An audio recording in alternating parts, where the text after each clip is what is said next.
The night I realized my marriage was built on half-truths started like any other. Quiet, uneventful, deceptively peaceful. Claire was in the bathroom, humming softly, her reflection blurred behind the frosted glass.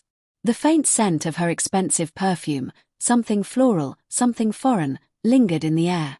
I sat on the edge of the bed, staring at a wedding photo on the dresser. Me, grinning awkwardly in a rented tux.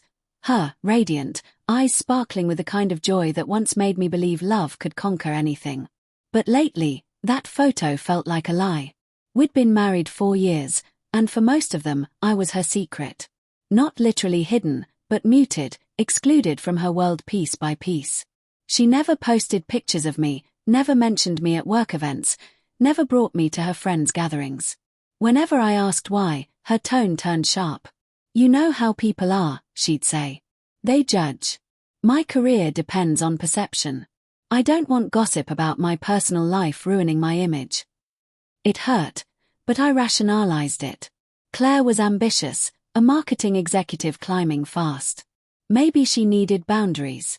I told myself love meant patience, even invisibility.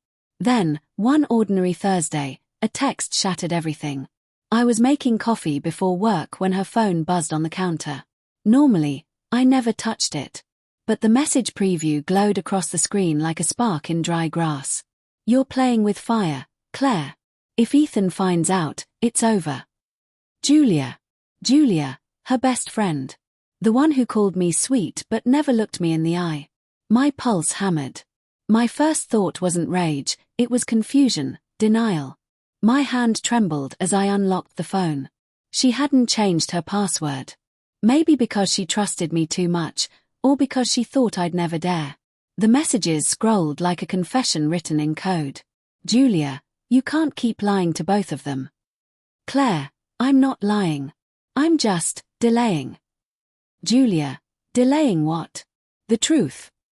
"Claire, he wouldn't understand. It's complicated." "Julia, you're sleeping with someone else, Claire. That's not complicated. That's betrayal." My stomach dropped. I didn't scroll further. I couldn't.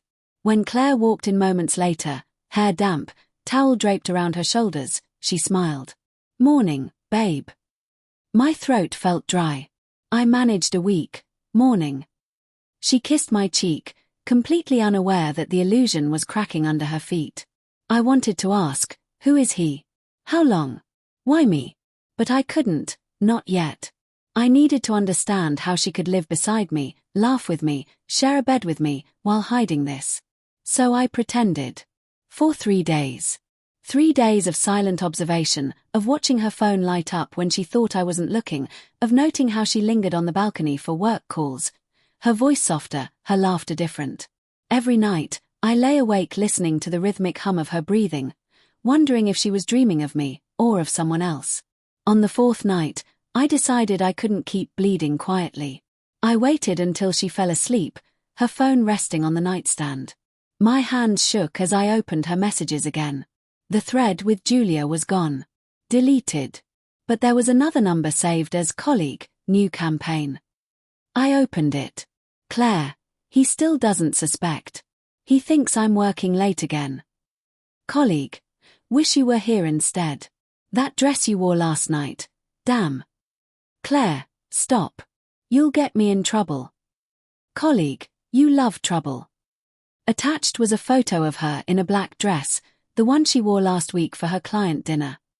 Except the picture wasn't from a restaurant. The background was a hotel room.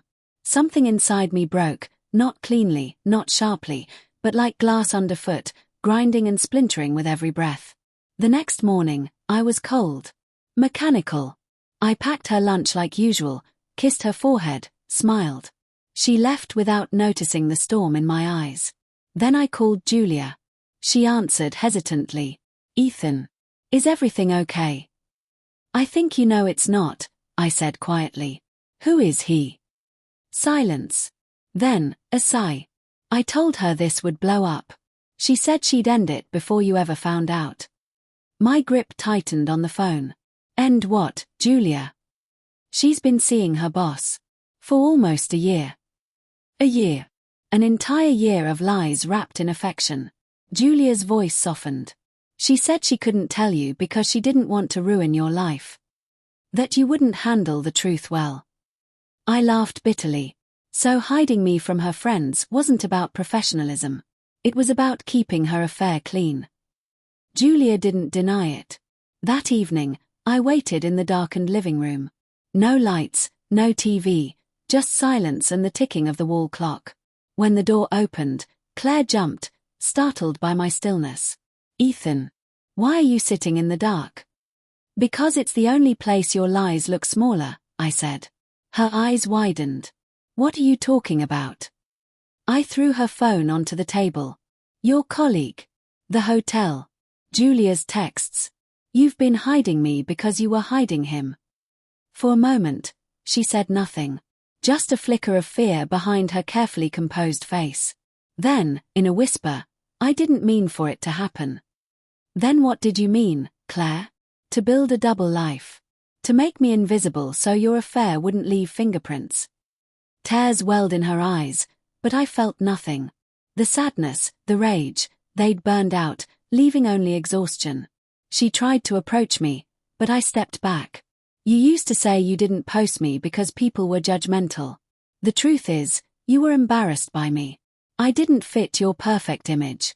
Your reputation mattered more than your husband." "Ethan, please." "No," I cut her off. "Don't please me. Just tell me one thing.